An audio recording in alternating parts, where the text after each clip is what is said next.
तो दिक्कत बता रहा कुछ। बंदी छोड़ सतगुरु रामपाल जी परमेश्वर जी की जय हो।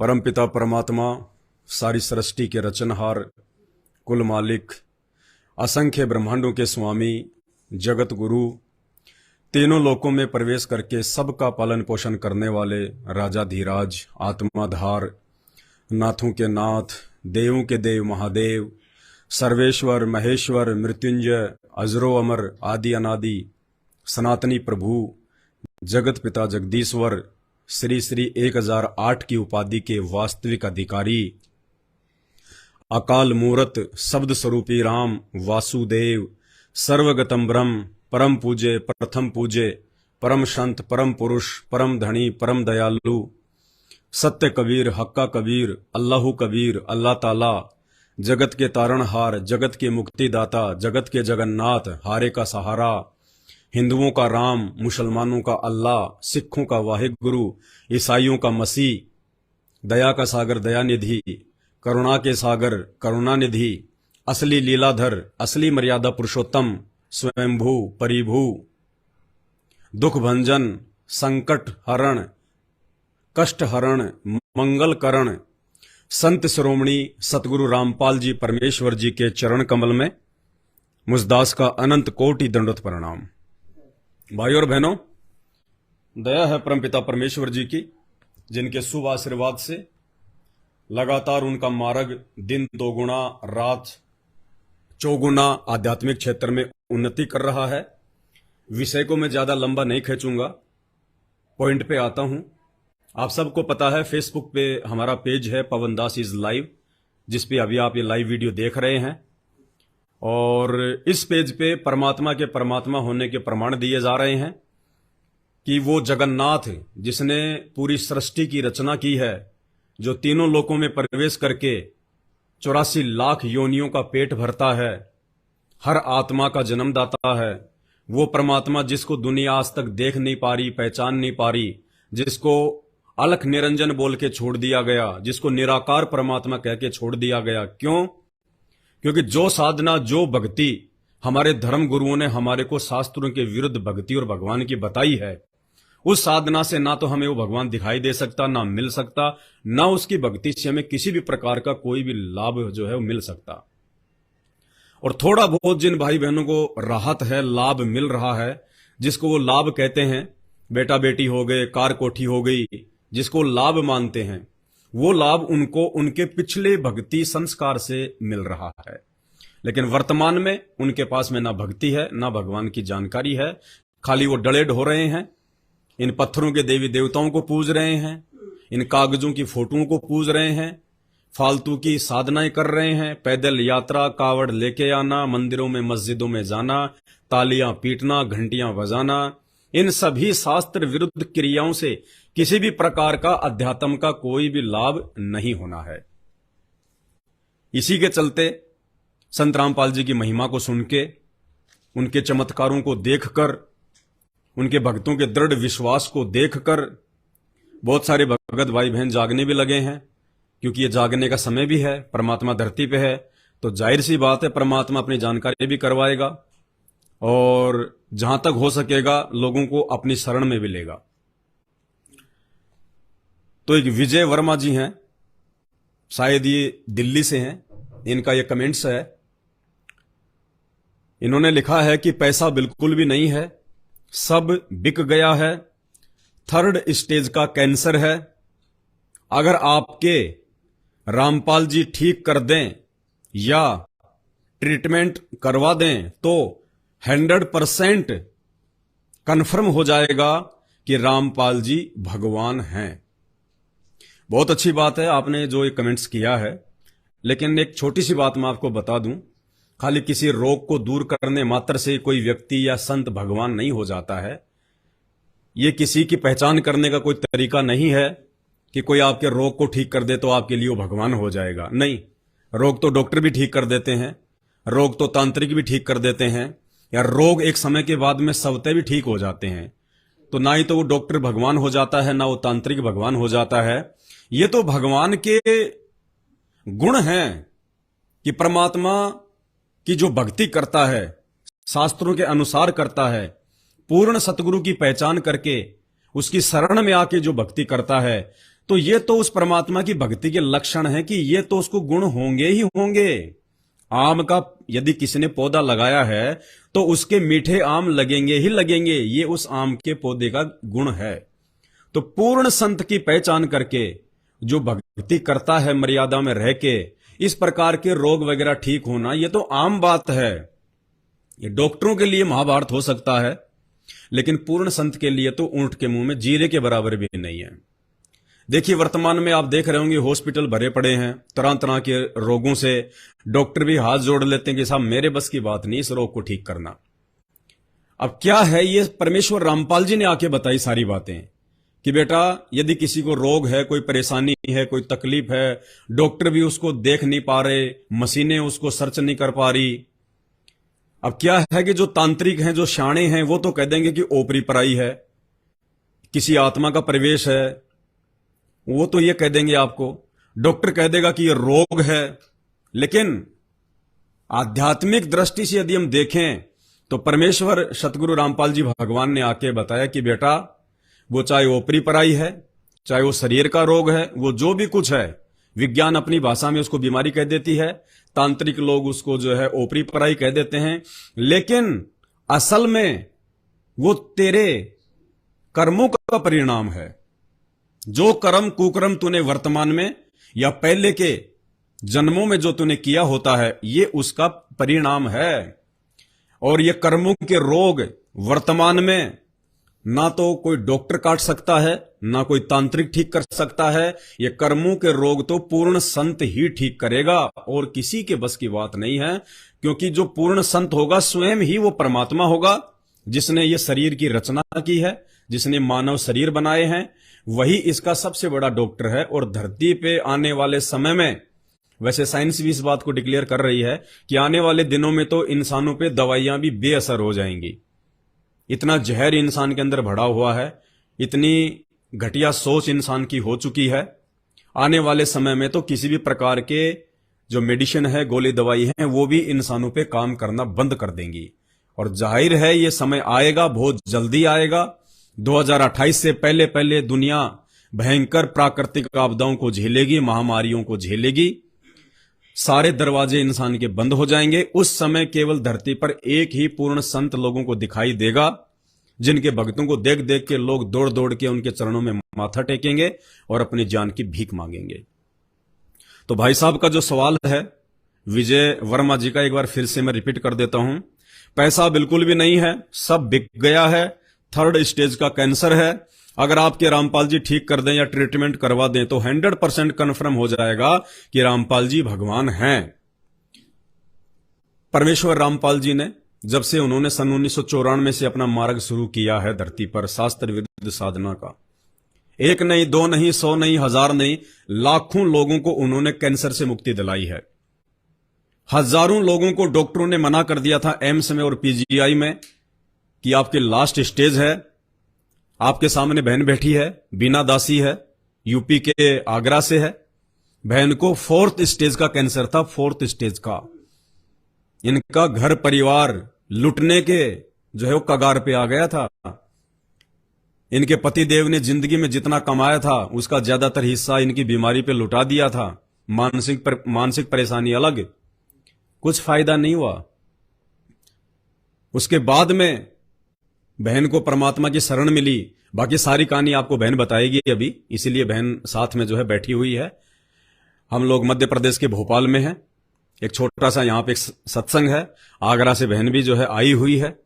और अच्छा हुआ कि आज के दिन ही आपका जो है ये मैसेज आ गया, और एक शायद आपके लिए परमात्मा ने एक रास्ता दिया है आपको। शायद आपको बहन की बातें सुन के विश्वास हो जाए, और जो विधि आपको बताई जाएगी उस 3rd स्टेज के कैंसर वाले व्यक्ति को रिकवर करने के लिए, यदि आपने उस विधि से अपने घर में वो प्रक्रिया शुरू की तो 3rd क्या 4th क्या, चाहे 99वीं स्टेज का कैंसर क्यों ना हो, कैंसर का बाप क्यों ना हो, आपके घर से तो छोड़िए आपके मोहल्ले से गायब हो जाएगा। संत रामपाल जी के वचन में, उनकी वाणियों में, उनकी भक्ति में वो पावर है। ये ये हम इतने दृढ़ विश्वास के साथ क्यों कह रहे हैं? क्योंकि ऐसे ऐसे चमत्कार संत रामपाल जी के लिए ऊंट के मुंह में जीरे के बराबर हैं। लेकिन ये होगा कब, ये होगा कैसे? इसके लिए कुछ नियम है, कुछ मर्यादा है, जिनको आपने फॉलो करना पड़ेगा। ऐसा नहीं कि आपने मैसेज डाल दिया, हमने आपको विधि बता दी, उससे कुछ नहीं होने वाला। जिस प्रकार एक भयंकर रोगी हॉस्पिटल में डॉक्टर के पास जाता है, हॉस्पिटल में डॉक्टर के पास जाने के बाद में डॉक्टर उसका जब ट्रीटमेंट शुरू करता है तो डॉक्टर उसको कुछ मेडिसिन देता है, मेडिसिन के साथ में डॉक्टर उसको कुछ कॉन्स्टिपेशन बताता है, उसको कुछ नियम बताता है, परहेज बताता है कि आपने इन इन चीजों को खाने से अवॉइड करना पड़ेगा, ये आपने सावधानियां रखनी पड़ेंगी, तब कहीं जाके उसका वो ट्रीटमेंट सफल होता है। ठीक इसी प्रकार आध्यात्मिक क्षेत्र में दुनिया के सबसे बड़े डॉक्टर परमेश्वर सतगुरु रामपाल जी भगवान है। इनसे बड़ा डॉक्टर ना आज से पहले कभी पैदा हुआ, ना वर्तमान में है, ना आगे होगा। और जो इलाज ये कर देंगे, आप तो खाली 3rd स्टेज कैंसर की बात कर रहे हैं, परमेश्वर रामपाल जी तो भक्ति चाहने वाली आत्मा को मुर्दे से जिंदा कर दें, धर्मराज के दरबार से छीन के ले आ सकते हैं। ये वो परम शक्ति है। तीनों लोकों के स्वामी ब्रह्मा विष्णु महेश भी इनकी शक्ति के आगे थर थर कांपते हैं। ये सब बातें आपको उस समय जो है ये जचेंगी जब आप उनके सत्संग सुनना शुरू करेंगे। तो बहन का जो इंटरव्यू है वो मैं आपके सामने रखूं, उससे पहले 2-3 बातें मैं आपको जो है बता देना चाहता हूं विजय वर्मा जी को, जिन्होंने ये कमेंट्स किया है।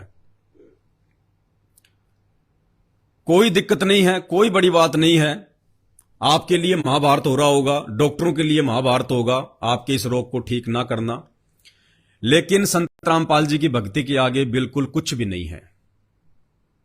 आपने करना क्या है? कुछ नियम हैं, 11 नियम है संत रामपाल जी के। आपने प्रत्येक नियम को फॉलो करना पड़ेगा, प्रत्येक नियम को।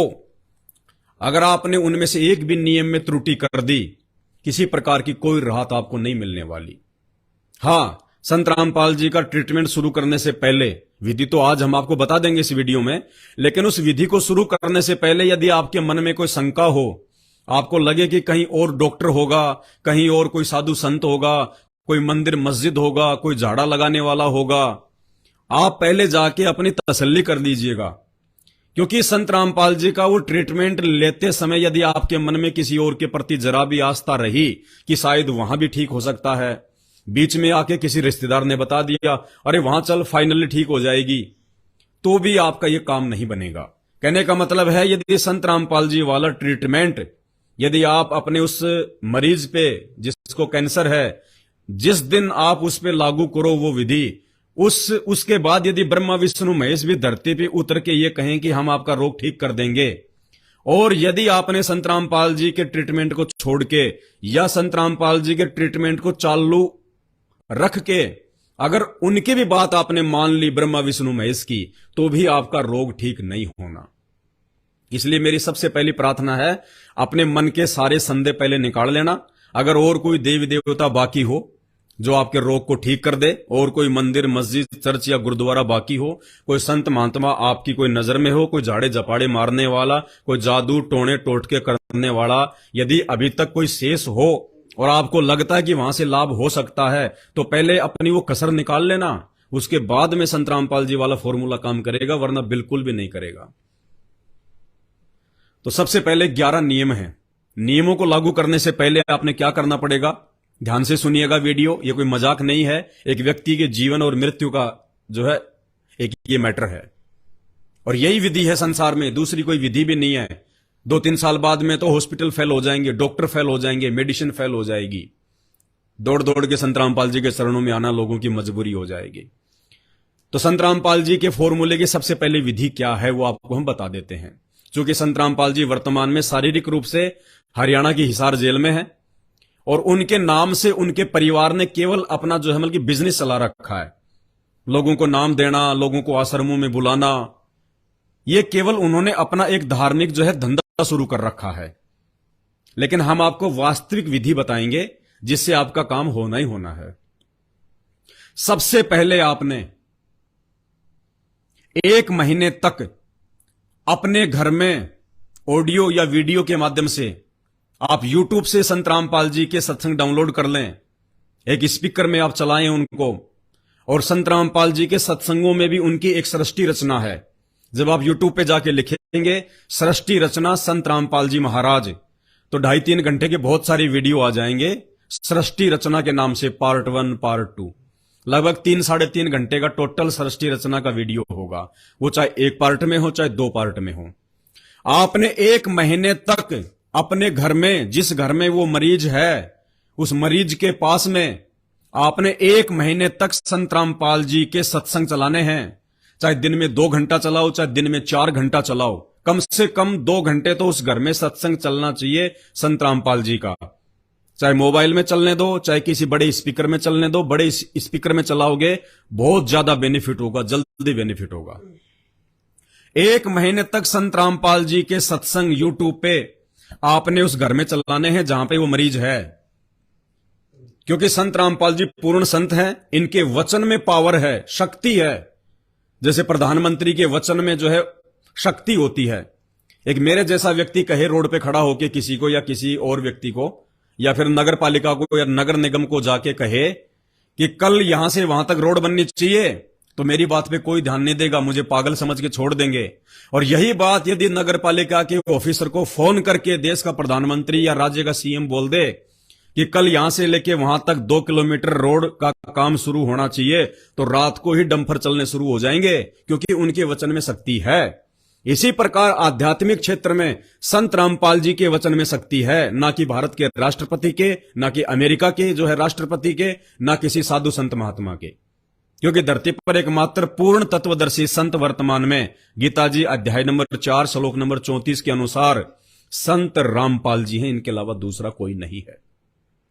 तो इनके वचन में शक्ति है, इनके प्रवचन में शक्ति है। इन्होंने जो सत्संग बना के छोड़ दिए, जो यूट्यूब पे डाल रखे हैं, उनको जो सुनेगा इन कानों के माध्यम से, जब वो वाणियां उसके शरीर में अंदर जाएंगी, वो रिएक्शन करेंगी। जैसे डॉक्टर की दवाई हम लोग मुंह के माध्यम से लेते हैं या फिर सिरिंज के माध्यम से लेते हैं, जब वो शरीर में जाती है तो उस रोग के ऊपर अपना वो काम करती है।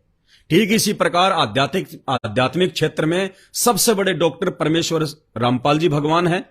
उनके प्रवचन जब हमारे कानों के माध्यम से जब वो मेडिसिन, वो प्रवचन रूपी मेडिसिन जाएगी, तो 50% रोग, हां जी ध्यान से सुनिएगा, चाहे कोई से भी स्टेज का कैंसर है, चाहे कैंसर का बाप है, यदि आप सच्चे मन से और 1 महीने तक उस घर में आपने संत रामपाल जी के सत्संग सुने और मरीज को सुनाए, जो राहत, वो 3rd स्टेज की कैंसर वाला मरीज, वो बहन है या भाई है, जो राहत उसको वर्षों से लाखों रुपयों की मेडिसिन खा के नहीं मिल पा रहा, वो राहत उसको 1 महीने के अंदर अंदर संत रामपाल जी भगवान महसूस करवा देगा।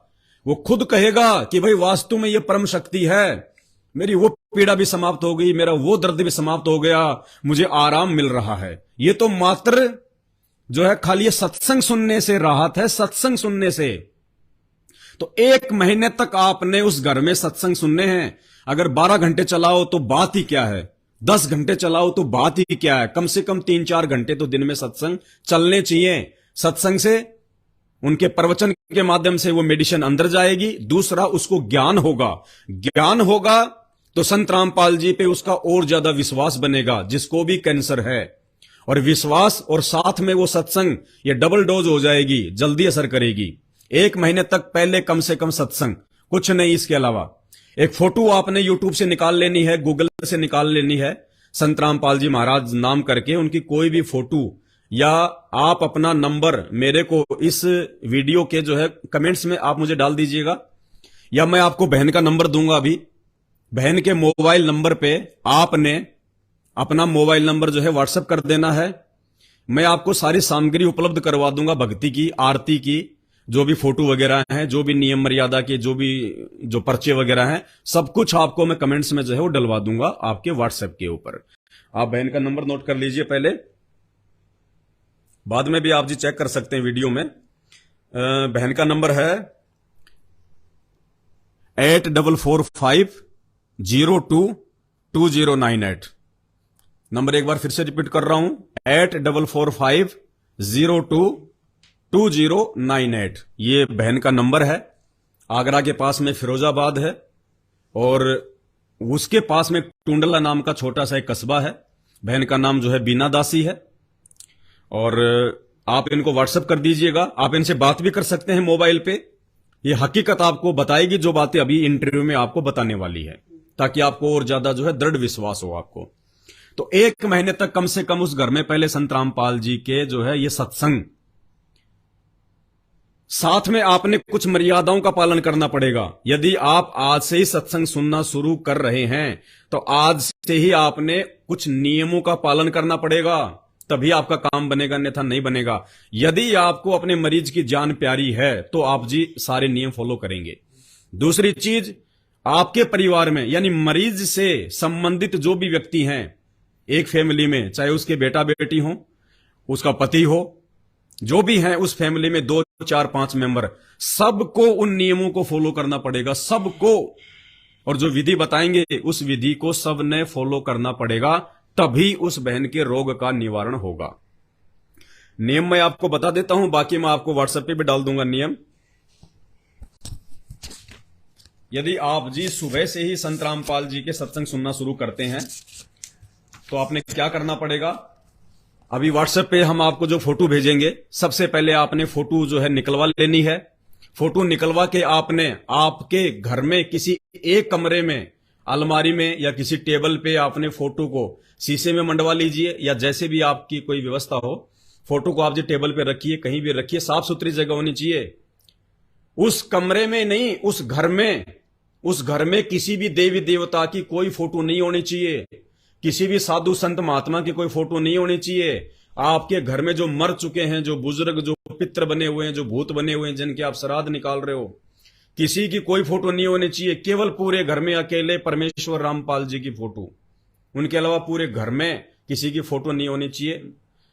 उसके अलावा आपके घर में जब से आप संत रामपाल जी की साधना शुरू करेंगे, जो आपको अभी इस वीडियो में बताई जाएगी, उसके अलावा आपने किसी भी आन देव की, किसी भी देवी देवता की, भैरू भूत मसाण, किसी की भी आपने पूजा नहीं करनी है, कुछ नहीं करना आपने, क्योंकि आपने देख लिया सबको। अगर बस की बात होती तो कब का आपका ये रोग जो है ठीक हो चुका होता।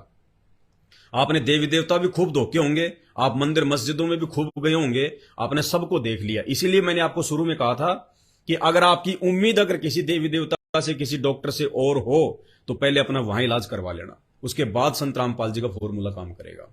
तो मोटे मोटे नियम आपको बता रहा हूं, बाकी फिर बहन आपके संपर्क में रहेगी, बहन आपको सारी बातें बता देगी, क्योंकि बहन उस प्रोसीजर से, उस महादुख से निकल चुकी है। तो सबसे पहला, किसी भी प्रकार का नशा उस घर में नहीं होना चाहिए। किसी भी प्रकार का नशा, बीड़ी, सिगरेट, गांजा, तमाकू, लाश, बियर, कुछ भी सूंघना वांगना, कुछ भी नशे नाम की कोई चीज नहीं होनी चाहिए। उस परिवार का कोई भी मेंबर नशा नहीं करना चाहिए। ना आपने किसी को नशीली वस्तु लाके देनी है। घर पे रिश्तेदार भी आ जाए तो बीड़ी पीने के लिए माचिस भी नहीं पकड़ानी है। ये सबसे पहला नियम है।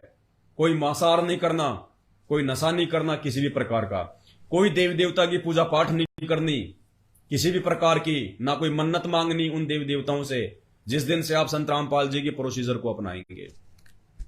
ज्योतिष वगैरह से आपने किसी प्रकार का कोई हाथ नहीं दिखाना, कोई वास्तु शास्त्र वाले से नहीं दिखवाना कुछ भी। केवल संत रामपाल जी पे विश्वास, केवल उन्हीं पे विश्वास और किसी पे नहीं। कोई व्रत, कोई तीर्थ, कोई देवी धाम पे नहीं जाना, कुछ नहीं करना किसी प्रकार का। समझ गए होंगे, समझ रहे होंगे। केवल सबसे बड़ा देव संत रामपाल जी, सबसे बड़ा व्रत संत रामपाल जी, सबसे बड़ा तीर्थ संत रामपाल जी, सबसे बड़ा मंदिर संत रामपाल जी, कुछ नहीं। इनके अलावा आपने कोई भी प्रोसीजर अपनानी है। ये मेन नियम है, बाकी तो आपको बहन बता देगी।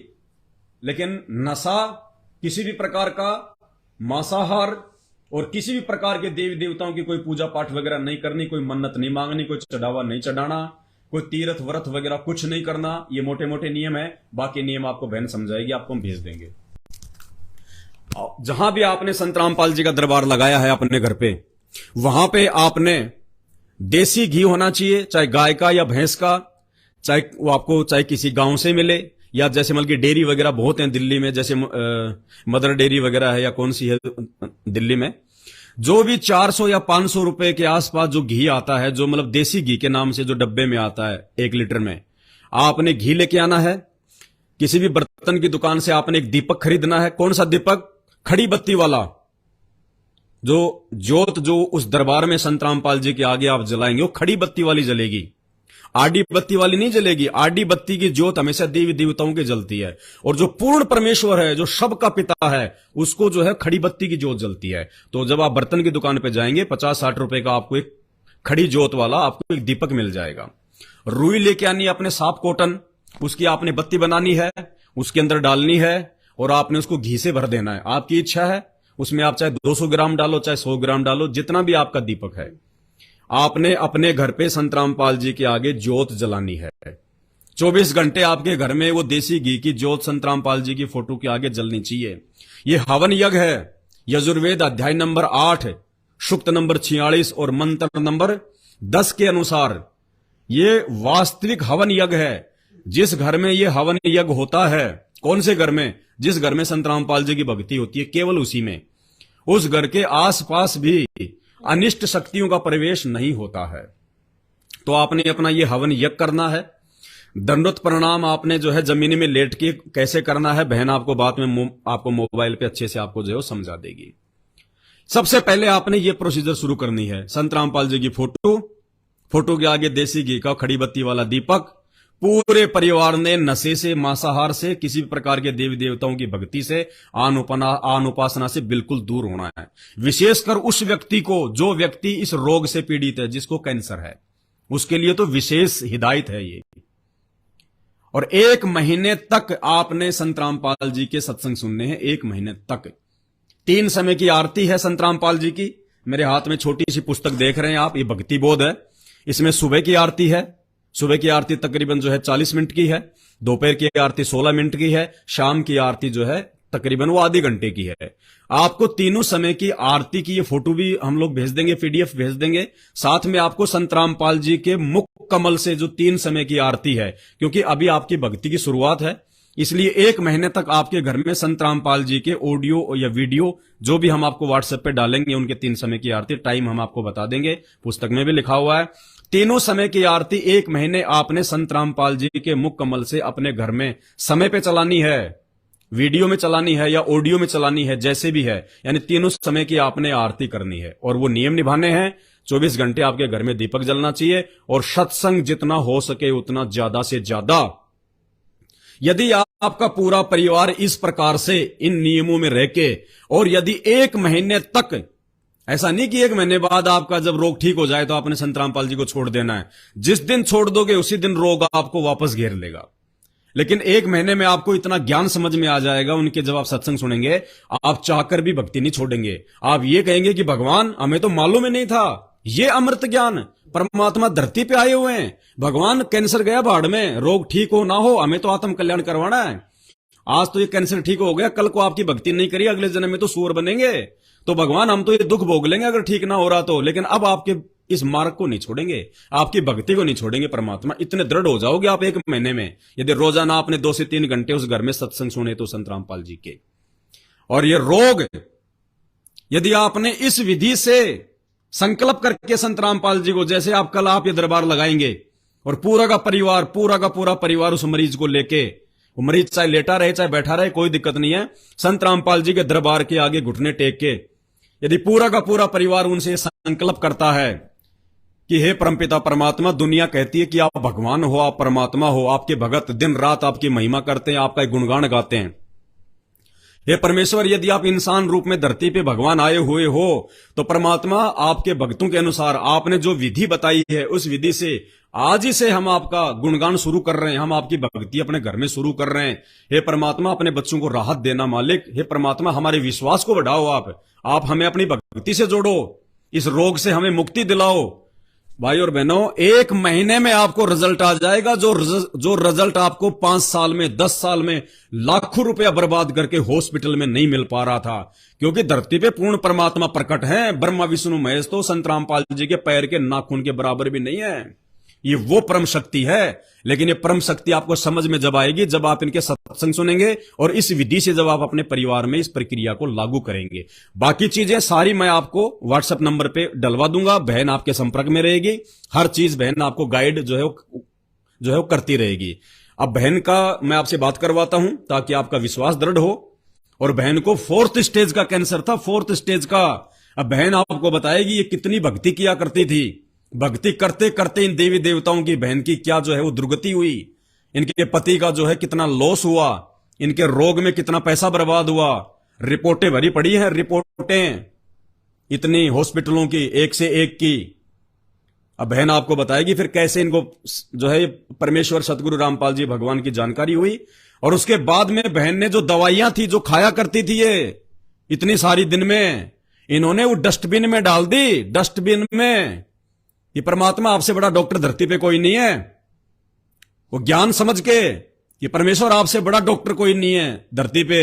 वो दवाइयां बहन ने जो डॉक्टरों ने दी हुई थी कि खाएगी तो बचेगी, डस्टबिन में डाल दी, झाड़ू वाली ले गई उठा के। और आज देखो आपके सामने बैठी है, ये परमेश्वर है। वेदों में परमेश्वर की महिमा लिखी है, वो धर्मराज के दरबार से अपनी आत्मा को खींच के ला सकता है, इतना पावरफुल है। इनको खाली एक आम व्यक्ति ना समझिए, मानव ना समझिए। भगवान आएगा तो सींग लगा के नहीं आएगा, उसकी पहचान केवल उसके ज्ञान से होगी। गीता ज्ञान देते समय जब श्री कृष्ण ने अर्जुन से कहा, अध्याय नंबर 18 श्लोक नंबर जो है 65 में, कि अर्जुन अगर तुझे पूर्ण मोक्ष चाहिए तो तू उस परमेश्वर की शरण में जा। तो अर्जुन ने कहा कि उस परमेश्वर की शरण में जाऊं, लेकिन वो कहां है, वो कैसे मिलेगा? तो भगवान ने कहा कि उसकी जानकारी तुझे जो है वो तत्वदर्शी संत बताएगा। तू भैया सबसे पहले तत्वदर्शी संत की खोज कर, उसकी शरण में जा, उसको दंडवत प्रणाम कर, निष्कपट होके उसकी भक्ति कर, जैसा वो कहे मर्यादा में रह के उसके जो है पद चिन्हों पे चल, फिर तुझे वो परमात्म ज्ञान का रहस्य बताएगा। तो गीता जी अध्याय नंबर 4 श्लोक नंबर 34 के अनुसार आज वो तत्वदर्शी संत धरती पर एकमात्र सतगुरु रामपाल जी जो है स्वयं है। और रोग क्या, रोग का बाप छू मंत्र, ये वो परम शक्ति है। अब बहन से आपकी बात करवाता हूं। सत्साई बहन जी। सत्साई भैया। क्या नाम बहन जी आपका? मेरा नाम बीना दासी। कहां से आई हो बहन आप? मैं आगरा से आई हूँ। आगरा के पास, आगरा और फिरोजाबाद के बीच में टूंडला छोटा सा कस्बा है, वहां से आई हूँ मैं। ठीक है बहन जी। दास तो खैर आप हमारी गुरु बहन हो, मैं तो आपसे भली बात ही जो है बल्कि परिचित हूँ, आपके रोग से परिचित हूँ। आपने अनेकों बार जो है सत्संगों में अपनी बीमारी का जिक्र किया है, फिर उसका समाधान भी आपने बताया मालिक के आशीर्वाद से। आप हमारे भाई बहनों को, ये सब अपने भाई बहन है, पूरी दुनिया वाले अपने तो भाई बहन है। ये तो इस काल ने धर्म बना दिए, जातियां बना दी, हमारे को बांट दिया। बाकी हम सब के सब उस एकमात्र परमेश्वर सतगुरु रामपाल जी भगवान की आत्माएं हैं। तो आप अपने भाई बहनों को थोड़ा विस्तार से बताइए, कैसे आपका जीवन था, फिर कैसे आप जी भक्ति किया करती थी, कैसे आपके ऊपर आपदा आई, कैसे आपको कैंसर हुआ, फिर कैसे आपको इसका समाधान मिला। बंदी छोड़ सदगुरु रामपाल जी भगवान की जय हो। बंदी छोड़ मेरे परम पिता परमेश्वर के चरणों में दासी का कोटि कोटि दंडवत प्रणाम। हे परमेश्वर, अपनी सभी आत्माओं को अपनी शरण में लेकर इस काल के लोग से लेके जाना मालिक। आप आए हो सबको लेने। भाई आपको कैंसर है, मैं ज्यादा नहीं थोड़ा सा आपको दूंगी कि आप सारी भक्ति को छोड़कर परमेश्वर की शरण में आ जाओ। तो मैं तो बचपन से 6 साल की उम्र में मेरे पापा एक्सपायर हो गए थे, तब से परमेश्वर परमात्मा बहुत देवी देवताओं की इतनी पूजा करती थी कि सुबह बिना नहाए, मतलब मैं ना पानी पीती थी ना चाय पीती थी, कुछ भी नहीं। 6 साल की उम्र से इतनी भक्ति करती थी। शंकर जी की परम भक्त, दुनिया के सब लोग कहते थे शंकर जी इतनी पूजा मत करो। मैं कहती दुनिया को छोड़ दूंगी लेकिन शिव को नहीं छोड़ूंगी। देवों के देव वो महादेव है, सबसे बड़े भगवान है। बाकी सभी देवी देवताओं की पूजा करती थी। दुर्गा जी जन्म नवरात्रियों में दुर्गा जी का 9 दिन का व्रत करती थी, केवल लौंग के जोड़े से। लौंग भी वो छिटक जाती थी तो मैं लेती थी, वरना तो पूरे दिन बिना पानी बिना कुछ खाए हुए ऐसे रहती थी। कभी एक केले से, कभी एक बर्फी से, और जमीन पे ही लेटती थी, उनकी चौकी लगाती थी। मतलब पूरा 9 दिन तक पूरा ऐसा वातावरण घर में रहता था, जोत जलाती थी उनकी। लेकिन बचपन से कोई भी लाभ नहीं हुआ। बहुत भक्ति की, इतनी मेरे पापा एक्सपायर हो गए, हम 2 बहनें। बचपन में बहुत संघर्ष रहा, कहीं रहने का ठिकाना नहीं, कभी कहीं ऐसे रहे रिश्तेदारों में। आप लोगों को तो पता है कि रिश्तेदारों के पास रहने से कैसा मतलब व्यवहार वो लोग करते हैं। फिर भी मैं अपनी भक्ति में लगी रही। मैंने बहुत पूजा पाठ, इतना पूजा पाठ किया कि भैया जब मैं ये लौंद का महीना आता है ना, पूरे पूरे महीने का व्रत करती थी। सावन के महीने पूरा पूरा महीने का व्रत करती थी, कुछ भी नहीं खाती थी बिल्कुल। पूरे पूरा 1 महीने तक चाय से, एक केला खा लिया, कभी कुछ खा लिया। सोमवार के व्रत तो 6 साल की उम्र से मैंने, जब जब मुझे पता चला कि परमेश्वर धरती पे आए हुए हैं, मैंने उनसे नाम लिया, उसके बाद ही मैंने सोमवार के व्रत बंद किए। बाकी तो बृहस्पति का व्रत, जो कोई कहता है गुरुवार का करो, बृहस्पतिवार का करो, जिसने जैसा कहा मैंने वैसा ही किया। और इतनी भक्ति करने के बाद भी कभी कुछ परेशानियां मेरे लगी रही। कभी हाथों में मेरे हाथों में गठिया की शिकायत हो गई। इतना दर्द होता था कि मैं एक लीटर मतलब दूध भी नहीं उठा पाती थी अपने हाथों से, इतना दर्द होता था।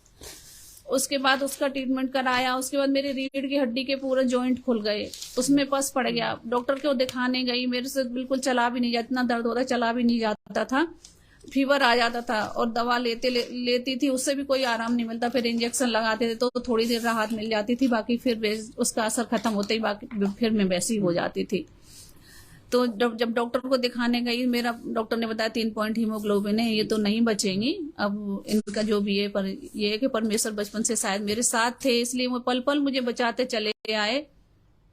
लेकिन मुझे जानकारी उनके बारे में बिल्कुल भी नहीं थी। मैं तो सिर्फ सोच रही जो भी हो रहा है ये देवी देवता ही कर रहे हैं। लेकिन पर मैं रोती थी, जब पूजा करती रोती थी। मैं कहती भगवान, मैं आपकी इतनी पूजा करती हूँ, आप तो ईश्वर हो, ईश्वर कभी दुख नहीं देता अपने बच्चों को। अगर हमने गलत कुछ किया है तो शायद आप नहीं कराया होगा, अच्छा किया है तो आप नहीं कराया होगा। कहते हैं परमात्मा के बिना पत्ता भी नहीं हिलता, उनकी मर्जी के बिना।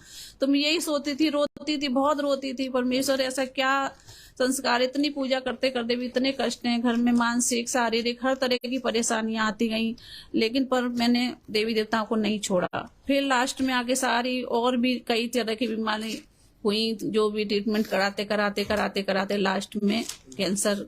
मुझे पता नहीं था, मेरे बहुत ब्लीडिंग होती थी, इतनी होती थी कि बेटी बड़ी हो गई तो उसके बाद इतनी ब्लीडिंग होती थी कि मैं सोचती थी शायद कुछ होगा ऐसे ही, कि कुछ कोई कहता था ऐसा हो रहा है इसलिए ऐसी हो गई, कोई अपने सब बताते रहते थे। मुझे ये नहीं पता था कि कैंसर है। तो बेटी की शादी आई, इस बेटी की शादी मैंने दिखाया डॉक्टर को, तो बोले कि आप तुरंत एडमिट हो जाओ। तो बोलने ने कहा एडमिट तो नहीं हो सकती, लेकिन अभी तो मुझे अपनी बेटी की शादी के बाद फिर जो भी होगा मैं करूंगी। तो बेटी की शादी में भी इतनी ब्लीडिंग होती थी कि नस में इंजेक्शन लगते थे, हाथ में पट्टी बंधी रहती थी। उसके बावजूद पूरी बेटी की शादी के बाद किसी एक बहन थी मेरे साथ गई, बोली ऐसा करो चंडीगढ़ दिखाने चलते हैं, आपको जो भी परेशानी होगी वहाँ अच्छा ट्रीटमेंट होता है तो वहाँ दिखा देंगे, आपको आराम मिल जाएगा। वहाँ गई मैं दिखाने, मेरे साथ घर का कोई नहीं गया, वो बहन ही गई थी। तो वहाँ जब डॉक्टरों ने चेक किया, देखा, तो बोले कि आपके साथ कौन आया? मैंने कहा कोई नहीं आया। तो बोले कि ऐसा कोई तो आया होगा। मैंने कहा एक मेरी बहन है वो आई है। बोले मैंने बताओ आप क्या, मुझसे पहले एक पेशेंट गया था तो उन्हें बताया था इसे तो लास्ट स्टेज का कैंसर है। तो मैंने उनसे बोला, मैंने कहा क्या बात है डॉक्टर साहब, मुझे बताओ, जो भी आप मुझे क्लियर करो। मैंने कि मुझे भी कैंसर है क्या? तो वो एक दूसरे कई डॉक्टर बैठे थे आपस में, 7-8 डॉक्टर बैठे थे। बोले एक दूसरे की तरफ देखा, फिर बोले कि हाँ। मैंने कहा ये बताओ आप मैं ठीक हो जाऊंगी या नहीं? तो बोले पता नहीं। फिर एक बोला हो सकती हो।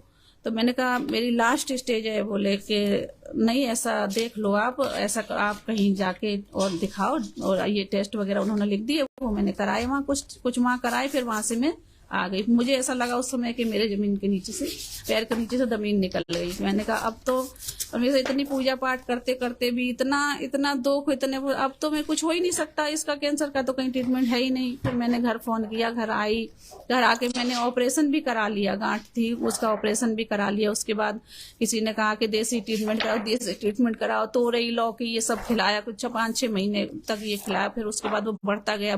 फिर मुंबई गई दिखाने। जब मुंबई मेरा पेट स्कैन हुआ, उसमें डॉक्टर ने कहा कि मेरे को तो नहीं पता, खैर हमारे जी हैं उनको बताया कि इनका लास्ट स्टेज का मतलब 4th स्टेज का कैंसर है। अब ये मुश्किल से 3-4 महीने चलेंगी, इससे ज्यादा ये नहीं चलेंगी। वहां से मैं आई, वहां से जो भी डॉक्टर ने कहा ऐसे कीमो वगैरह होंगी इनकी, तो उन्होंने नहीं कराई। मैंने बोले हम वहीं आगरा दिखाएंगे। तो बोले ठीक है आप आगरा दिखाओ।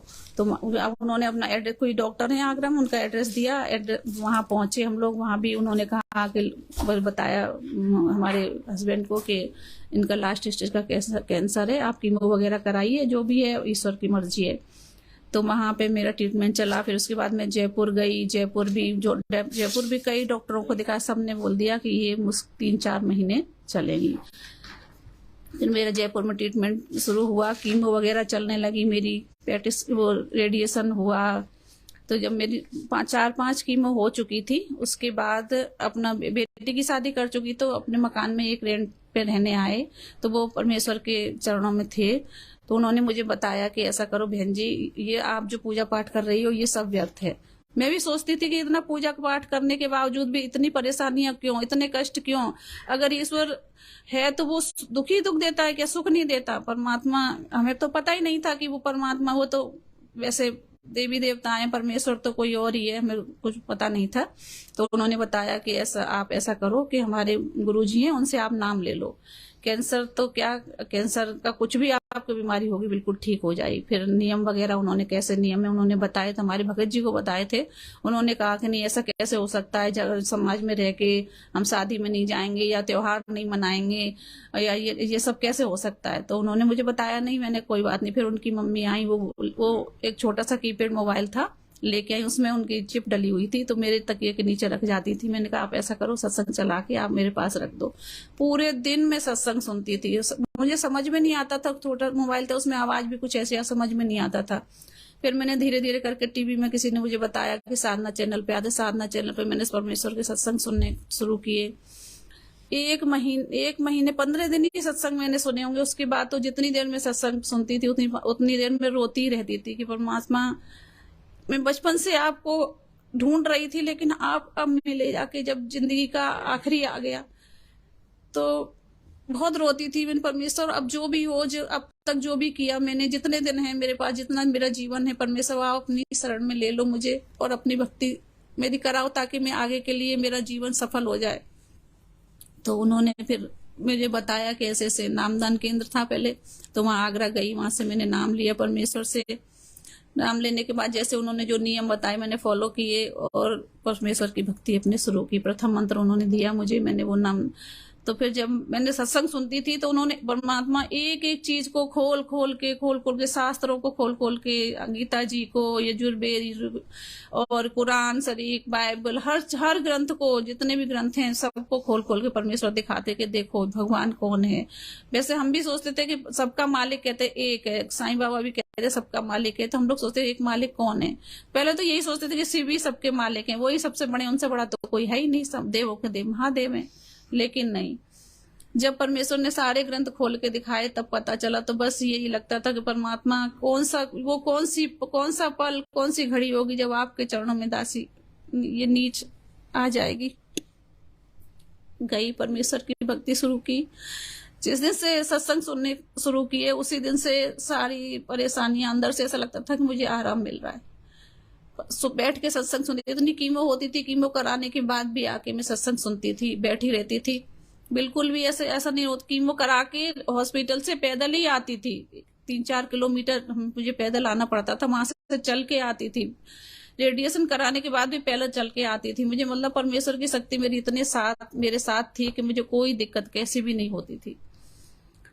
तो फिर मैं परमेश्वर की शरण में आई, उसके मंत्रों के जाप करने लगी। जाप करते करते मुझे 4 महीने हुए। 4 महीने के बाद मुझे परमेश्वर ने दूसरा नाम दिया। दूसरा नाम देने के बाद फिर 1 महीने बाद फिर मैं गई। मेरे सारे सिर के बाल, तीन बार मेरे सिर के बाल पूरे ये सब पूरा शरीर के बाल मेरे चले गए थे। आज मेरे बाल बहुत लंबे लंबे हैं, मैं बिल्कुल ठीक भी हूँ। तो मैं गई, फिर जाके डॉक्टर ने, जब मैं आई थी तो डॉक्टर ने कहा था इनकी 4 गांठ हैं, ये इनका आखिरी समय है, बस इनको ले जाओ, जो 10-15 दिन 20 दिन महीने जो भी चलेंगी, बस इनकी सेवा करो, जो खाए इन्हें खाने दो, कोई दिक्कत नहीं है। लेकिन मैं उससे पहले नाम ले चुकी थी। तो मैं अपनी भक्ति दिनों रात बस उनका ध्यान, उनकी पूजा, उनका मंत्र, बस यही करती। मुझे कुछ ना खाना, ना पीना, ना कुछ। मैं कहती परमेश्वर आप मिले तो लास्ट में जाके अब मैं बस इतना जीवन परमेश्वर देना ताकि मैं आपकी भक्ति कर सकूं। फिर जब डॉक्टर के पास गई, डॉक्टर ने मेरी रिपोर्ट कराई। मैं घर थी, हमारे भगत जी गए थे रिपोर्ट लेके, डॉक्टर के पेट स्किन कराया था डॉक्टर ने। डॉक्टर ने जब देखा उसको खोल के, नाम लेने के 4-5 महीने बाद ही जब उन्होंने देखा उसको, तो वो बोले मुंबई की रिपोर्ट लाओ, चंडीगढ़ की रिपोर्ट लाओ, आगरा की रिपोर्ट लाओ। सारी रिपोर्टें डॉक्टर ने मंगाई। 1 घंटे डॉक्टर ने रिपोर्ट देखी। लेकिन ये लोग भगत जी वगैरह सोचने लगे पता नहीं क्या ज्यादा बढ़ गया, क्या हुआ, इनका शायद थोड़ा 2-4 दिन की है, जो भी मतलब दिमाग में गलत विचार इनके आए, जैसा वो बता रहे थे। मैं नहीं गई थी उस समय। तो बोले कि आप बताओ डॉक्टर साहब क्या हुआ, जो भी आप बता दो, क्लियर कर दो। बोले कि भगत जी, कहने का मतलब है जब बहन ने परमेश्वर सतगुरु रामपाल जी भगवान की मर्यादाओं में रह के, नियमों में रह के, पूरे परिवार ने जब इस प्रकार से ये कार्य शुरू किया, तो 3-4 महीने में बहन को पूरा आराम। और उसके बाद में फिर इनके जो पति थे वो इनकी रिपोर्ट्स वगैरह लेके डॉक्टर के पास गए कि भाई, क्योंकि उनको तो विश्वास था नहीं इतना। बहन ने तो फिर परमात्मा के जब वो सत्संग सुने 24 घंटे अपने मोबाइल में, तो इनको तो दृढ़ विश्वास हो गया। भगत जी जब गए वहां पे, जब मतलब जो है चेक करवाने के लिए, तो डॉक्टर ने कहा कि भाई उनकी रिपोर्ट वगैरह लेके आओ। इनकी कहां उनकी रिपोर्टें हैं? क्योंकि डॉक्टर ने देखा कि ये क्या हो गया, मिरेकल हो गया, चमत्कार हो गया, ये तो हो ही नहीं सकता था। तो डॉक्टर ने कहा कि वहां की रिपोर्ट लाओ, बॉम्बे की रिपोर्ट लाओ, चंडीगढ़ की रिपोर्ट लाओ। तो इनके भगत जी डर गए कि कहीं कैंसर ज्यादा तो नहीं बढ़ गया। और जब डॉक्टर ने सारी रिपोर्टें देखी, सब कुछ चेक किया, उसके बाद में फिर बहन बताएगी। तो जब चेक किया डॉक्टर ने, तो बोले कि आप, भगत जी बोले आप बताओ डॉक्टर साहब जो भी ये बताओ। तो बोले कि भाई साहब रिपोर्ट तो 100% नॉर्मल रिपोर्ट है, इसमें तो कहीं भी कुछ है ही नहीं, पता नहीं क्या चमत्कार हुआ है। तो जब मैं पेट स्किन करा रही थी, मैं एक बात भूल गई आपको बताना। जब मैं पेट स्किन कराने गई तो उसने मेरा जब किया तो बोला कि ऐसा करो आप बैठ जाओ, एक बार मुझे लेटाया, पेट स्किन मेरा पूरा हुआ। फिर जब बोला आप ऐसा करो बैठ जाओ, दोबारा होगा। तो मुझे तो पूरा विश्वास था कि मेरी रिपोर्ट तो अच्छी आएगी परमेश्वर की दया से। तो सत्संग सुनती थी, 24 घंटे सत्संग सुनती थी और उनके मंत्रों का जाप करती थी। इतना विश्वास हो गया था कि अब मुझे, मैं सबसे कोई भी परेशान होता था घर में, कहती थी मैं, मुझे कुछ नहीं होगा, मेरा परमेश्वर मुझे मिलेगा, अब मुझे कुछ भी नहीं होगा, उन्होंने भक्ति के लिए मुझे जीवन देना ही होगा। तो जब उसने दोबारा किया, जब वो दोबारा उसने मुझे लेटाया, बोला आप लेटो, आप दोबारा से करेंगे। दोबारा आया तो फिर जब वो जो पेटिशन कर रहा था वो मेरे पास आया, बोला कि बहन जी ये बताइए आपकी परेशानी किस जगह थी। जब इतना बड़ा 4 गांठें, जब जिस समय मैं घर आई उस समय 4 गांठें थी। मेरे डॉक्टर ने कह दिया था 10-15 दिन की हैं ये। और वो पेट स्किन वाला मुझसे ये पूछ रहा है कि बहन जी आपकी किस जगह परेशानी थी। तो बस उसी समय मुझे विश्वास हो गया था। गांठें गायब, गांठें गायब, गांठें गायब। और यही नहीं, पूरा शरीर पूरा नॉर्मल निकला, कोई भी कहीं कोई पूरे शरीर में कमी नहीं। उसने जब ये बात पूछी, फिर मैंने बताई आके अपने भगत जी को। फिर डॉक्टर ने जब, हाँ उसके बाद फिर डॉक्टर ने रिपोर्ट देखी। डॉक्टर ने कहा कि ये कैसे हो सकता है, ऐसा नहीं हो सकता, ये तो इसमें तो 100% नॉर्मल रिपोर्ट है आपकी। तो मैं तो जब वो रिपोर्ट लेके जा रहे थे तो मैंने कहा आप तुम चलोगी? मैंने कहा मैं नहीं जाऊंगी, मुझे पूरा विश्वास है अपने परमेश्वर पे, मेरी रिपोर्ट पूरी नॉर्मल ही आएगी। जब वो घर पे आए बहुत खुश हुए, सब लोग बहुत खुश हुए, बोले कि कुछ न कुछ तो है। उन्हें विश्वास नहीं था, वो जुड़े हुए नहीं है, तो वो कहते कुछ तो शक्ति है, बस इतना ही बोलते हैं, ज्यादा कुछ नहीं बोलते। लेकिन आज हम लोग उनसे भी कहते हैं भैया इतना ट्रीटमेंट कराया था उन्होंने कि घर में मेरी चीजें सोने की और वैसे भी चांदी सोना और बहुत बहुत चीजें बिक गई, सब कुछ, मतलब इतना। इस एक दिन ऐसा आया कि भगत जी के पास बिजली के बिल भरने के पैसे भी नहीं थे। बहुत रो रहे थे, बहुत परेशान हो रहे थे। मैंने कहा परेशान मत हो, आज परमात्मा हमें मिल गया है, वो सब ठीक करेंगे एक दिन। तो भैया आप भी ठीक होगे, बिल्कुल ठीक हो जाओगे। आप विश्वास के साथ परमेश्वर की भक्ति करो। भक्ति में आपको अभी फिलहाल तो कुछ भी नहीं करना, जैसे भैया आप मेरे बता रहे हैं वैसा ही आप करोगे। उन्हीं नियम, सारे नियमों को फॉलो करके और सत्संग सुनना शुरू करो। सत्संग सुनने मात्र से ही आपको लाभ होने लगेगा और आपका सारा दर्द, सारी परेशानियां आपको 1-1.5 महीने में ही, 2 महीने में आपको पता चल जाएगा कि मुझे ऐसा लग रहा है, अंदर से आपको महसूस होगा कि मैं ठीक हो रहा हूं। तो एक दिन फिर पहले तो मैं गुरुजी के परिवार है आश्रम जाती थी, वहां जुड़ी थी। मैंने 2019 में नाम लिया था, जनवरी में, 27 जनवरी को 2019। और 19 के लास्ट में ही भैया की, मेरे पवन भगत जी भाई हैं, इनका वीडियो मैंने देखा। कुछ पहले मेरे को थोड़ा सी परेशानी रहती थी जब तक मैं नहीं थी, तो जब मैं भैया का वीडियो देखा तो मैं जुड़ी, साथ संगत से जुड़ी, भैया के सारे, भैया ने जो भी नियम जो मेरे नहीं कर पा रही थी वो भी मुझसे फॉलो कराए। आज मैं पूरी तरह से बिल्कुल ठीक हूँ और मुझे कोई भी दिक्कत नहीं, सारा घर का काम भी कर लेती हूँ। 16 कीमो हो चुकी है, 35 रेडिएशन हो चुके हैं मेरे, लेकिन मेरे पैरों में अभी भी थोड़ी दिक्कत रहती है। फिर भी परमेश्वर मुझे बिल्कुल महसूस नहीं होने देते कि मुझे इतनी परेशानी है। मैं सारे घर का काम भी कर लेती हूँ और परमेश्वर की अपनी भक्ति कर रही हूँ। भैया जिसे भी पूरे विश्व को परमेश्वर, जब हम आए थे काल हमें लेके आए ऊपर, कहते हैं परमेश्वर अपने सत्संगों के माध्यम से आप जब सुनोगे तो बताएंगे कि वहां हमने ये जो है ना काल, जो कहते हैं ना महाकालेश्वर जो जाते हो आप लोग, ये बहुत बड़ा यहाँ का भगवान है। ये हमें 1 लाख मनुष्य खाता है डेली और 1.25 लाख को उत्पन्न करता है। तो इसी के हम उसमें ये हमें ठग के लेके आया वहां से। इसने अपनी ऐसी वहां पे लीलाएं की जो सो हमें इस पर आकर्षित हो गए। वहां से हम लोग चले आए अपने परमेश्वर को छोड़ के।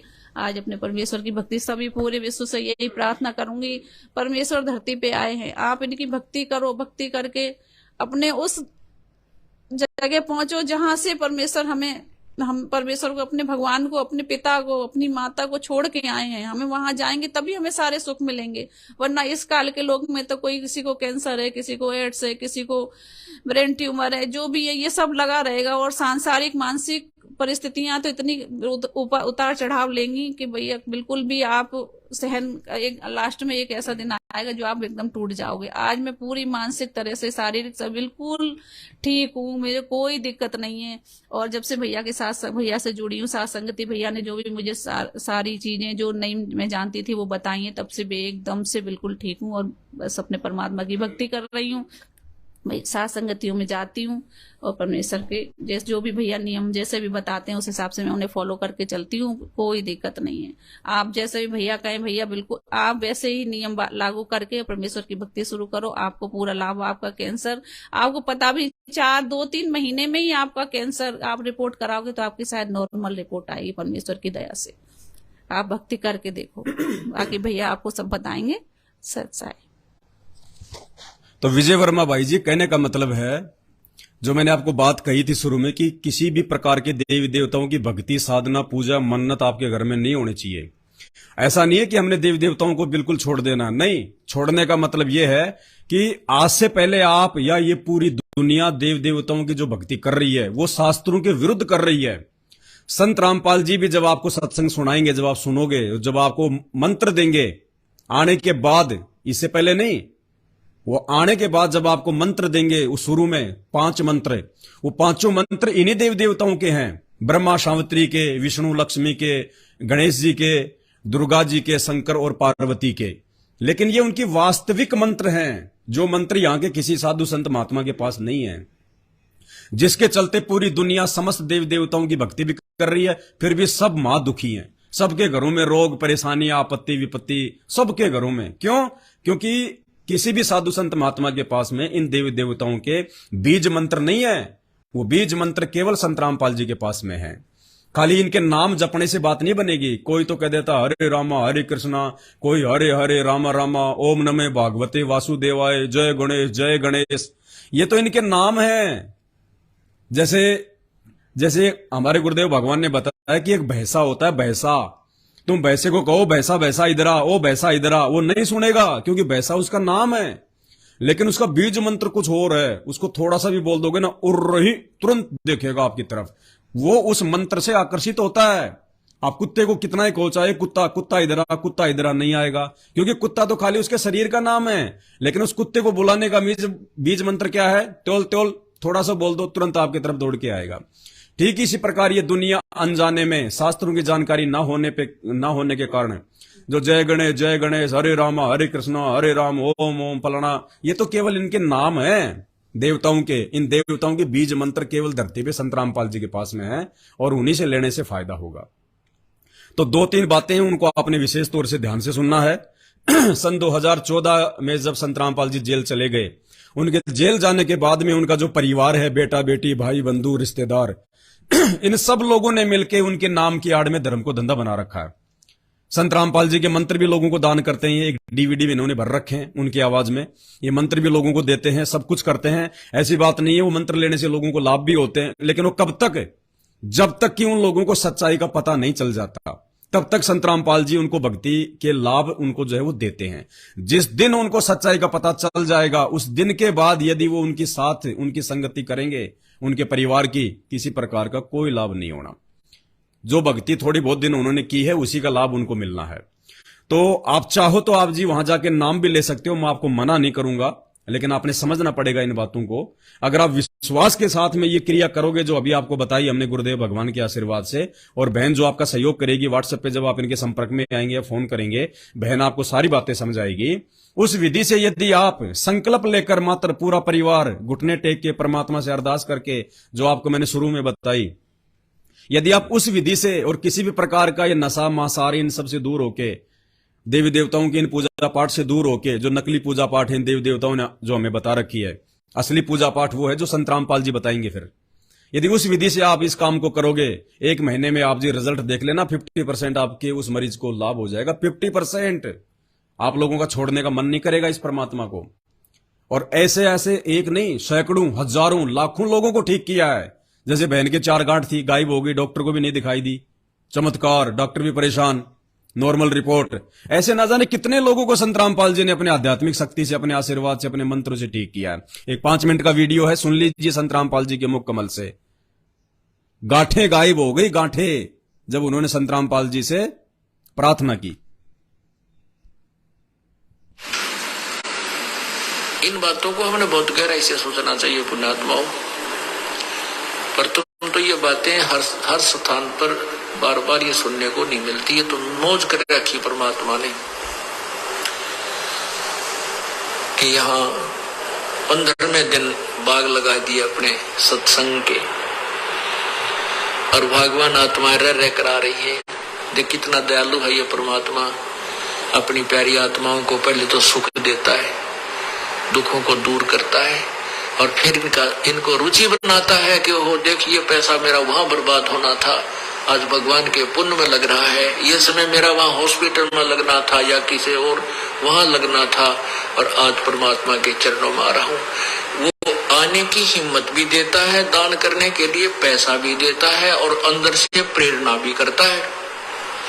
करे करावे साइया ये मन में लहर उठा, दादो सिरदर जीव कहो आप बगल हो जा।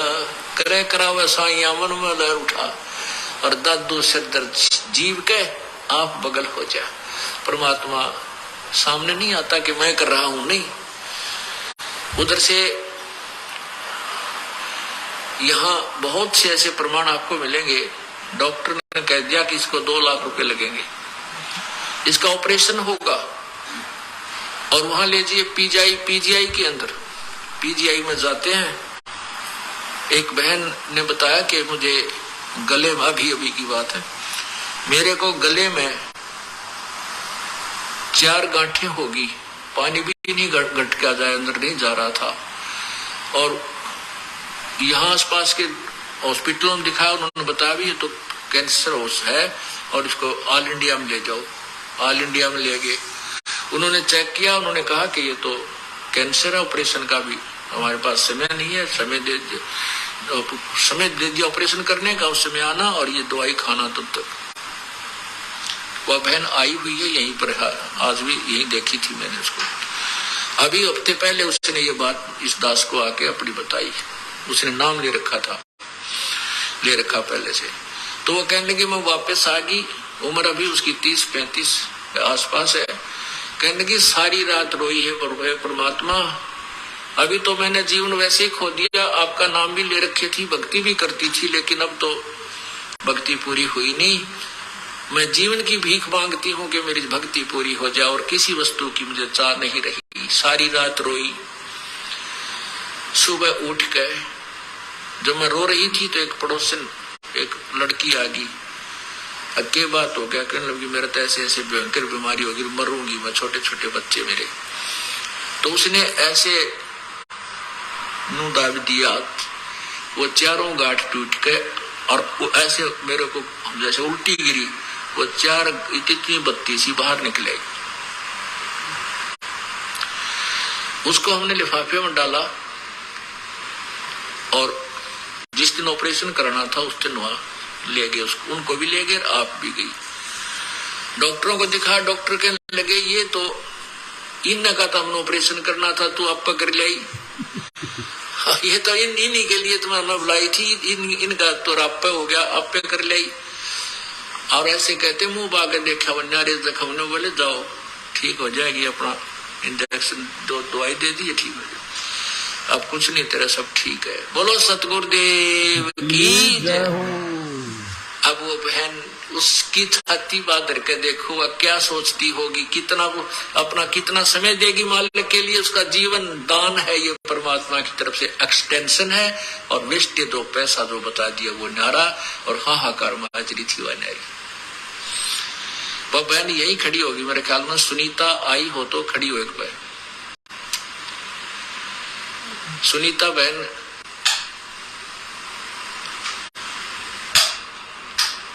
वो चली गई होगी फिर।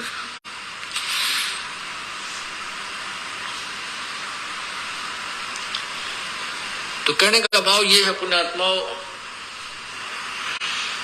अब कहते हैं करे करावे साइया मन में लहर उठा।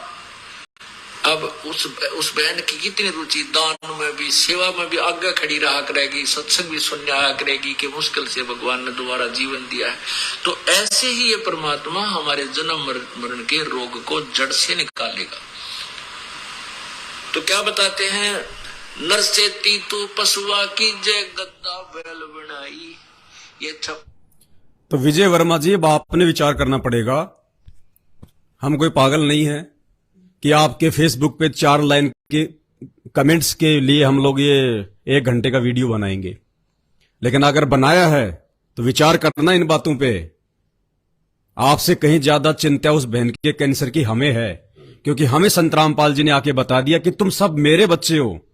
जितने भी 84 लाख योनियों के प्राणी, गधा, कुत्ता, सुअर, कीट, पतंग, इंसान, ये सब उस परमपिता परमेश्वर कबीर देव जिनका वेदों में नाम है, और वो कबीर देव आज परमेश्वर रामपाल जी के रूप में धरती पे प्रकट है इंसान रूप में।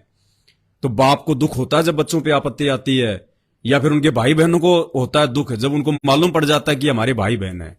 तो विजय वर्मा जी, आप हमारे रियल भाई बहन हो। यहाँ के तो नकली भाई बहन है सब, जो माँ बाप से जो होते हैं, जो पैदा, लेकिन वास्तविक भाई बहन हम हैं, जो अब संत रामपाल जी के मार्ग से हम जुड़ जाएंगे। जब हम उनकी भक्ति पे लग जाएंगे तब आपको पता चलेगा, जब आप उनके सत्संग सुनोगे, कि जब आप उस सृष्टि रचना सुनोगे तब आपकी आंखें खुलेंगी। ये जो काल है ना, यहाँ का भगवान काल, ब्रह्मा विष्णु महेश का पिता है ये काल, और दुर्गा का ये पति है। इसको प्रतिदिन 1 लाख लोगों को खाने का जो है श्राप लगा हुआ है। प्रतिदिन 1 लाख मारता है, ये ज्यादा ही मारता होगा, खाता 1 लाख है ये नहीं देखता फिर ये किसी की बेटी मर रही है, किसी का बेटा मर रहा है, किसी का जवाई मर रहा है, चाहे एक्सीडेंट में मारो, चाहे बीमारी में मारो, चाहे लड़ाई झगड़े में मारो, कैसे भी मारो, इसको तो 1 लाख मार के खाने से मतलब है। ये निर्दयी है। जो ब्रह्मा विष्णु महेश का जो पिता है वो राक्षस है। इनकी भक्ति से लाभ नहीं हो सकता, केवल परमेश्वर की भक्ति से लाभ होगा। वर्तमान में इंसान के रोग, इंसान के जो कर्म है वो इतने बिगड़ चुके हैं, अब डॉक्टरों के बस की बात नहीं है। अंत में हार थक के दुनिया को इनके शरण में आना पड़ेगा। जो समय से पहले आ जाएगा उसका सौभाग्य, नहीं तो लोग जो है ठोकरे खा खा के आएंगे। तो बस मेरी इतनी सी विनती है, संत रामपाल जी के परिवार ने भी उनके नाम की आड़ में धर्म को धंधा बनाया हुआ है, क्योंकि दीपक तले हमेशा अंधेरा होता है। घर वाले कभी भी उनको नहीं समझ पाएंगे। दूर बैठ के 1000 किलोमीटर दूर वाले लोगों ने ज्ञान को समझ के संत रामपाल जी को पहचान लिया। उन लोगों ने बहुत सारे जगह जगह जो है आश्रम खोल रखे हैं। हिंदुस्तान में 500 से ज्यादा उन्होंने नाम दीक्षा केंद्र खोल रखे हैं। आपकी दिल्ली में भी तकरीबन ज्यादा नहीं तो 20-25 तो मतलब नाम दीक्षा केंद्र होंगे। तो कहने का मतलब है, अगर विश्वास करोगे तो जो विधि दास ने आपको बताई है गुरुदेव भगवान के आशीर्वाद से, कि सबसे पहले जितने भी जो घरवाले हैं वो नशे पते से दूर, मांसाहार से दूर, देव देवताओं की साधनाओं से दूर, एक गुरुदेव का फोटो लगाओ साफ जगह पे, देसी घी का खड़ी बत्ती वाला दीपक जलाओ, 3 समय की आरती गुरुदेव की आवाज में आपको भेज दी जाएगी। ये जो पुस्तक है, जो ये 3 समय की आरती की, इसकी जो PDF भी आपको भेज दी जाएगी। या फिर जब आप अपना पूरा एड्रेस दे देंगे, यदि हमारे को पिन कोड नंबर के साथ में बहन के व्हाट्सएप पे आप डालेंगे, तो आपको सारी चीजें हम आपको जो है मतलब कि बाई हैंड भी हम आपको भेज देंगे, मतलब डाक से आ जाएंगी आपके पास में। या दिल्ली में भी हमारे बहुत सारे भगत भाई बहन है, उनके थ्रू भी हम आपके पास में सारी चीजें हम भिजवा देंगे। जो भी सामग्री है सारी की सारी, गुरुदेव की फोटो वगैरह, ये आरती की है, आपको सारी चीजें उपलब्ध करवा देगा वो। यदि आप एग्री हैं तो पहले आप अपने घर में सलाह कर लीजिए, जो नियम आपको जो बता दिए गए हैं उन नियमों में सभी लोग रह के अगर संत रामपाल जी से संकल्प लेके भक्ति करना शुरू करें, 3 समय की आरती, सारे उनके नियम फॉलो करना और उनके सत्संग सुनना, बाकी अपना काम धाम करो, कोई दिक्कत नहीं। अगर सब एग्री हैं उसकी जान बचाने के लिए, तो आप जी बहन से बात कर लेना, हम दिल्ली से अपने किसी भगत भाई को आपके घर पे भेज देंगे और वो आपसे सारी बातें आपको समझा देंगे वो। बाकी ये कैंसर फैंसर कुछ नहीं है संत रामपाल जी के लिए, ऊंट के मुंह में जीरे के बराबर भी नहीं है, कुछ नहीं है। परमात्मा चाहे तो चुटकी बजाते ठीक कर दे, चुटकी बजाते ही, लेकिन वो चाहता है कि कुछ दिन ये सत्संग सुने, इनको ज्ञान हो तो इनको थोड़ा विश्वास बने। नहीं, परमात्मा तो चुटकी बजाते ठीक कर सकता है, चुटकी बजाते ही। बहुत सारी बातें जब आप उनके सत्संग सुनेंगे तो आपको समझ में आती रहेंगी। और बहन ने अपनी पूरी राम कहानी आपको बताई दी है। बाकी ये देखो दुनिया भर की रिपोर्ट, ये इनके ये एक्सरे आप इनके देख लो, न्यूक्लियर नोटिफाइड नेटवर्क कहां के, ये बॉम्बे के हैं, मुंबई के।